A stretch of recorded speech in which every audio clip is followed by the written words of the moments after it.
जय देवी competition classes में आप लोगों का स्वागत है। तो आज हम शुरू करते हैं हिंदी का ये प्रैक्टिस सेट है।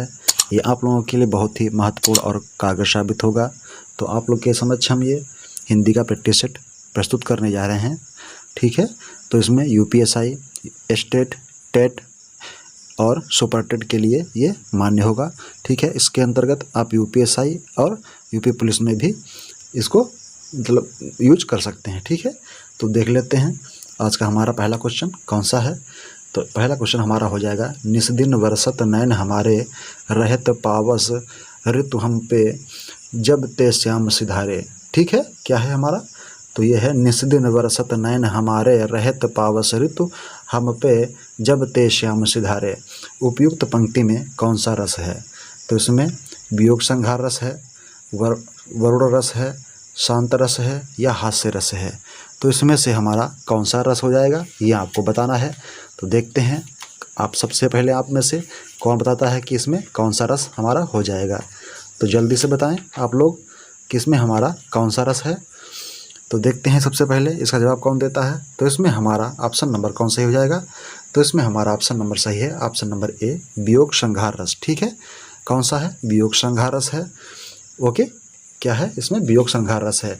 निस्दिन बरसत नैन हमारे, क्या है? निस्दिन बरसत नैन हमारे, रहत पावस ऋतु हम पे, जब ते श्याम सिधारे। ठीक है, इसके अंतर्गत क्या कहा गया है कि जब से भगवान श्याम यहाँ से चले गए हैं तब से हम रोते बिलखते रह गए हैं। ठीक है, इसके अंतर्गत ये कहा गया है। चलते हैं नेक्स्ट क्वेश्चन की तरफ, देख लेते हैं नेक्स्ट क्वेश्चन हमारा कौन सा है। जसोदा हरि पालने झुलावे, लहरावे दुहलावे मलहावे, जय जय कछुगावे। क्या है?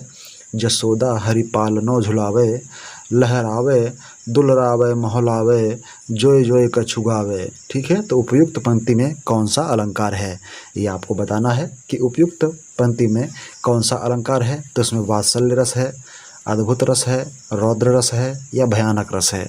तो इसमें से हमारा ऑप्शन नंबर कौन सही हो जाएगा ये आपको बताना है। तो देख लेते हैं सबसे पहले इसका जवाब कौन देता है कि इसमें कौन सा रस हो जाएगा हमारा। तो आप लोग जल्दी जवाब दें। तो इसमें देख लेते हैं हमारा हो जाएगा ऑप्शन नंबर ए, ठीक है, वात्सल्य रस।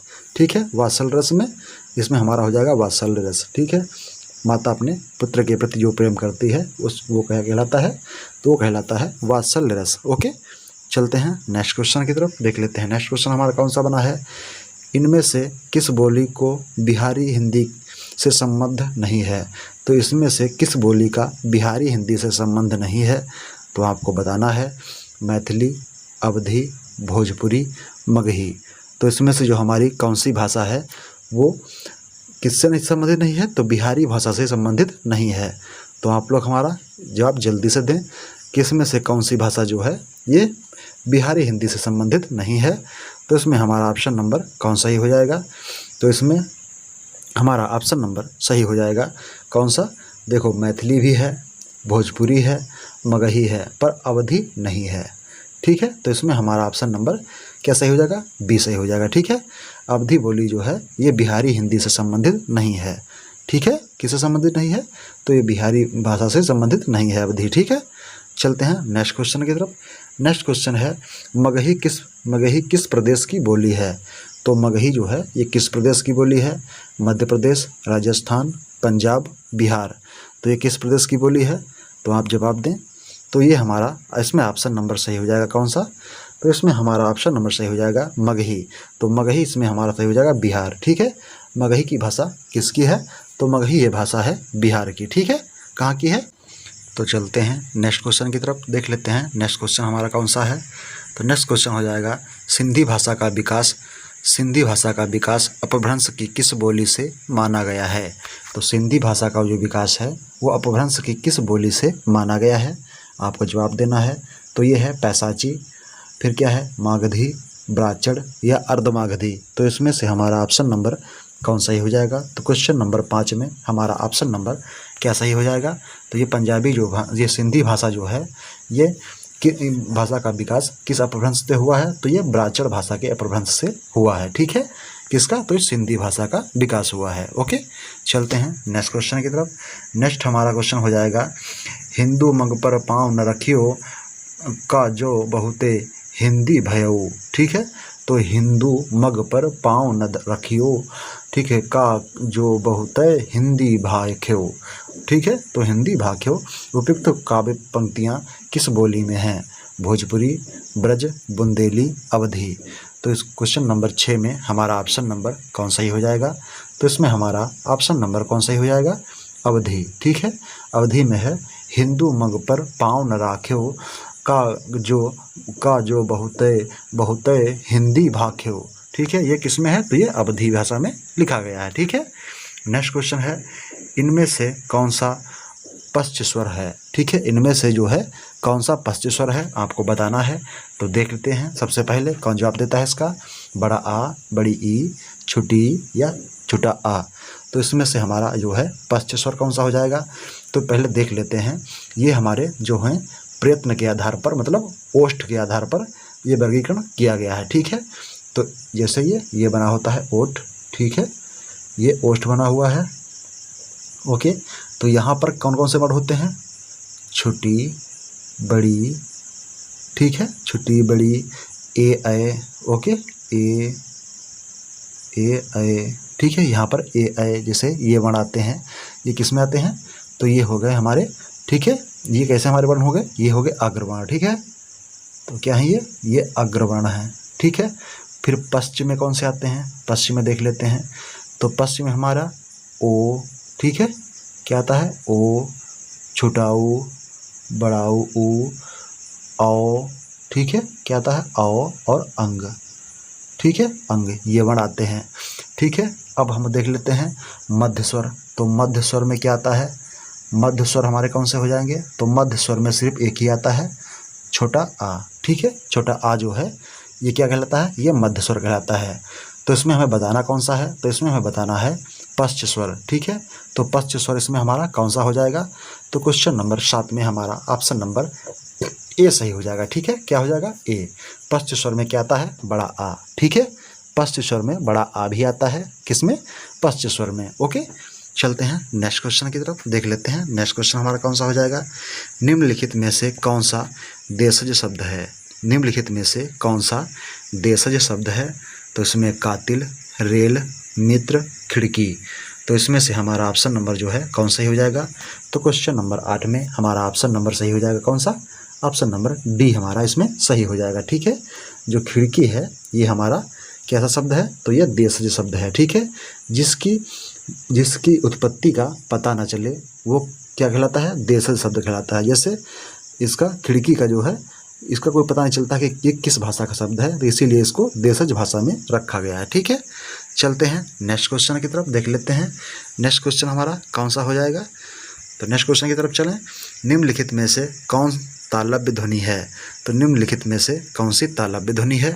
तो आपको बताना है कि तालव्य मतलब तालु, ठीक है। कि तालु से कौन सी ध्वनि बोली जाती है? तो क्वेश्चन नंबर 9 में हमारा ऑप्शन नंबर क्या सही हो जाएगा? ये आपको जवाब देना है, ठीक है। तो तालव्य में हमारा सही कौन सा हो जाएगा? डी ऑप्शन, ठीक है। तो तालव्य में कौन कौन से वर्ण आते हैं वो हम सब आपको बता देते हैं। तो तालव्य मतलब तालु, ठीक है। तालव्य मतलब तालु होता है। इसमें हमारे कौन कौन से वर्ण आते हैं? तो इसमें च, छ, ज, झ, या, ठीक है। या, छोटी ई, ओके, छोटी ई या आता है, ओके। और सा से षटकोण वाला सा आता है, ठीक है। तो इसमें इतने वर्ण आते हैं, कौन कौन से? च, छ, ज, झ, या, छोटी ई, या और श, ठीक है। तो इसका सूत्र क्या होता है? यचु यशानाम तालु, ठीक है। संस्कृत में इसका सूत्र होता है यचु यशानाम तालु, इसका सूत्र होता है, ठीक है। तो इसमें हमारा ऑप्शन नंबर सही होगा, ऑप्शन नंबर डी, ठीक है। चावर्ण जो है ये तालव्य ध्वनि है, ठीक है। चलते हैं नेक्स्ट क्वेश्चन की तरफ। नेक्स्ट क्वेश्चन है निम्नलिखित में कौन सी लिपि नहीं है? तो इसमें लिपि कौन सी नहीं है आपको जवाब देना है। इसमें कौन सी लिपि नहीं है? तो क्वेश्चन नंबर 10 में हमारा ऑप्शन नंबर कौन सही हो जाएगा? गुरुमुखी, अरबी, देवनागरी, अंग्रेजी। तो अंग्रेजी ये भाषा है, ठीक है। अंग्रेजी भाषा है, ये लिपि नहीं है, ठीक है। तो ऑप्शन नंबर हमारा सही हो जाएगा डी, ओके। ऑप्शन नंबर हमारा सही हो जाएगा डी। चलते हैं नेक्स्ट क्वेश्चन की तरफ। नेक्स्ट क्वेश्चन हमारा है छह ध्वनि का उच्चारण स्थान है। तो छह ध्वनि का उच्चारण स्थान कौन सा है, ये आपको जवाब देना है। ठीक है, तो आप जवाब दें। तो ये तालव्य हो जाएगा, दंत हो जाएगा, वयम हो जाएगा, वहीं हो जाएगा या ओष्ठ हो जाएगा। तो इसमें से हमारा ऑप्शन नंबर कौन सा ही हो जाएगा, ये आपको जवाब देना है। तो इसमें हमारा ऑप्शन नंबर सही कौन सा हो जाएगा, इसमें हो जाएगा तालव्य। ठीक है, तालव्य के अंतर्गत कौन सा सूत्र आता है, तो इसमें सूत्र होता है, सूत्र आप लिख लें, इच्चु य शाहनाम, इच्चु यशानाम क्या होता है, इच्चु यशानाम तालु। ठीक है, इच्चु यशानाम तालु, ये हमारा सूत्र है। ठीक है, ओके, इसे आप लोग लिख लेना। ठीक है, तो इसके अंतर्गत क्या आता है, छह वर्ण आता है। ठीक है, चलते हैं नेक्स्ट क्वेश्चन की तरफ। नेक्स्ट क्वेश्चन हमारा हो जाएगा उसके प्राण सूख गए। इस वाक्य में प्राण का वचन निर्धारित कीजिए। एक वचन है, बहुवचन है, द्विवचन है या इनमें से कोई नहीं है। तो इसमें से हमारा ऑप्शन नंबर कौन सा ही हो जाएगा, उसके प्राण सूख गए। तो इसमें हमारा कौन सा वचन हो जाएगा, एक वचन, बहुवचन या द्विवचन। तो क्वेश्चन नंबर 12 में हमारा ऑप्शन नंबर सही हो जाएगा ऑप्शन नंबर बी। ठीक है, क्या हो जाएगा, बहुवचन। उसके प्राण सूख गए, तो प्राण क्या है, प्राण है बहुवचन। ठीक है, जैसे दर्शन हो गया, क्या है, जैसे दर्शन हो गया, हस्ताक्षर हो गया, क्या है, हस्ताक्षर हो गया, ओके, हस्ताक्षर हो गया, केस हो गया, केस, ओके, दाम हो गया, ठीक है, दाम हो गया, समाचार हो गया, क्या हो गया, समाचार हो गया, ठीक है, आंसू हो गया, क्या हो गया, आंसू, ओके, और क्या हो गया, अक्षत, ठीक है, अक्षत। ये सभी जो वर्ण हैं ये हमेशा बहुवचन होते हैं। कैसे होते हैं, ये हमेशा नित्य बहुवचन होते हैं। चलते हैं नेक्स्ट क्वेश्चन की तरफ, देख लेते हैं नेक्स्ट क्वेश्चन हमारा कौन सा हो जाएगा, सज्जन का संधि विच्छेद क्या होगा। तो सज्जन में संधि विच्छेद क्या हो जाएगा, तो इसमें आप जवाब दें, सद प्लस जन, सत प्लस जान, सन प्लस जन या सत प्लस जन। तो इसमें से हमारा ऑप्शन नंबर कौन सा ही हो जाएगा, क्वेश्चन नंबर 13 में हमारा ऑप्शन नंबर सही कौन सा है, डी, सत प्लस जन, सज्जन। ठीक है, तो इसमें हमारा सत प्लस जन सज्जन हो जाएगा। इसमें संधि कौन सी हो जाएगी, तो इसमें संधि हमारी कौन सी है, तो इसमें हमारी संधि हो जाएगी व्यंजन संधि। ठीक है, कौन सी संधि है, इसमें हमारी संधि हो जाएगी व्यंजन संधि। ओके, चलते हैं नेक्स्ट क्वेश्चन की तरफ। नेक्स्ट क्वेश्चन हमारा कौन सा है, ऋण मुक्त। ऋण मुक्त में कौन सा समास है, तो ऋण मुक्त में कौन सा समास हो जाएगा, ये आपको जवाब देना है। तो इसमें कौन सा है, अपादान तत्पुरुष, संप्रदान तत्पुरुष, संबंध तत्पुरुष या अधिकरण तत्पुरुष। तो इसमें से हमारा ऑप्शन नंबर कौन सा ही हो जाएगा, ये आपको जवाब देना है। तो देखते हैं सबसे पहले जवाब इसका कौन देता है। क्वेश्चन नंबर 14 में हमारा ऑप्शन नंबर सही हो जाएगा अपादान तत्पुरुष, ऋण मुक्ति। ठीक है, तो ऋण से मुक्ति क्या हो जाएगा, ऋण से मुक्ति। ठीक है, ऋण से मुक्ति।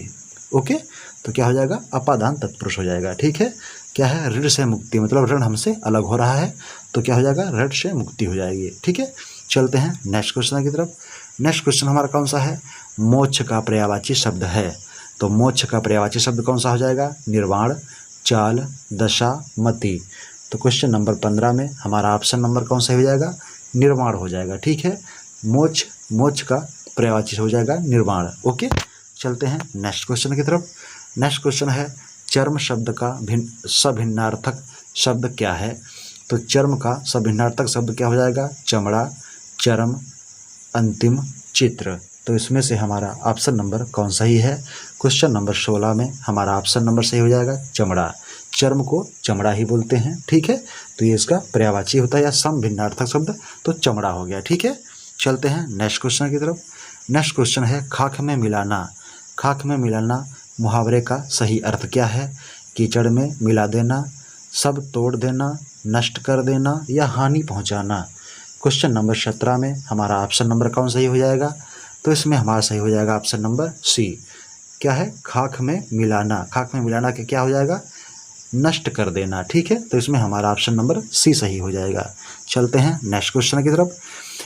इनमें से कौन सी कालिदास की दूसरी रचना है? इनमें से कौन सी कालिदास की दूसरी रचना है?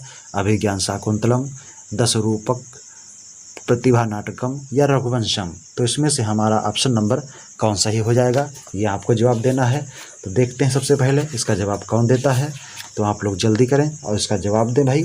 तो क्वेश्चन नंबर हमारा 18 में कौन सा ऑप्शन सही हो जाएगा? तो क्वेश्चन नंबर 18 में हमारा ऑप्शन नंबर सही है ऑप्शन नंबर डी। कौन सा ऑप्शन नंबर इसमें हमारा। चलते हैं नेक्स्ट क्वेश्चन की तरफ, देख लेते हैं नेक्स्ट क्वेश्चन हमारा कौन सा बना है। तो नेक्स्ट क्वेश्चन है मालती माधव। मालती माधव किसकी रचना है? तो आपको बताना है कि मालती माधव रचना किसकी हो जाएगी। ये लिखा हुआ है मालती, ओके, मालती माधव। ठीक है, मालती माधव किसकी रचना है? तो आपको बताना है श्रीहर्ष, भट्ट गोपाल, भवभूति या दंडी। तो इसमें से हमारा ऑप्शन नंबर कौन सही हो जाएगा, ये आपको जवाब देना है। तो आप हमारे इस क्वेश्चन का जवाब दें। क्वेश्चन नंबर 19, क्वेश्चन नंबर 19 का हमारा ऑप्शन नंबर सही हो जाएगा ऑप्शन नंबर सी, भवभूति। ठीक है, मालती माधव जो रचना है ये किसकी है? तो ये है भवभूति की रचना है। ठीक है, किसकी है? तो ये भवभूति की रचना है। भवभूति की अन्य रचनाएं कौन कौन सी हैं ये भी देख लेते हैं। तो इनकी और रचनाएं हैं महावीर, महावीर चरितम। ठीक है, क्या है? महावीर चरितम। ये किस में है? संस्कृत में है। ठीक है, और कौन सी है? मालती माधव तो हो ही गई। उत्तर रामचरितमानस। ठीक है, उत्तर रामचरित जो है ये भी किसकी है? तो ये भी भवभूति की ही है। ठीक है, किसकी है? तो ये भी भवभूति की ही रचना है। ठीक है, ओके, चलते हैं। तो चलते हैं नेक्स्ट, देख लेते हैं दंडी। आपको बता दें दंडी की रचना कौन सी है? दस कुमार चरितम। ठीक है, दंडी की रचना कौन सी है? तो दंडी की रचना है, दंडी की रचना हो जाएगी हमारी दस कुमार चरितम। ओके, चलते हैं नेक्स्ट क्वेश्चन की तरफ। नेक्स्ट क्वेश्चन देख लेते हैं। नेक्स्ट क्वेश्चन हमारा कौन सा है? दस कुमार चरितम। देखो मिल गया, दस कुमार चरितम किसकी रचना है? तो दस कुमार चरितम रचना है दंडी की। ठीक है, दस कुमार चरितम दंडी की रचना है। ओके, किसकी है? तो दस कुमार चरितम ये किसकी रचना है? तो ये है दंडी की रचना।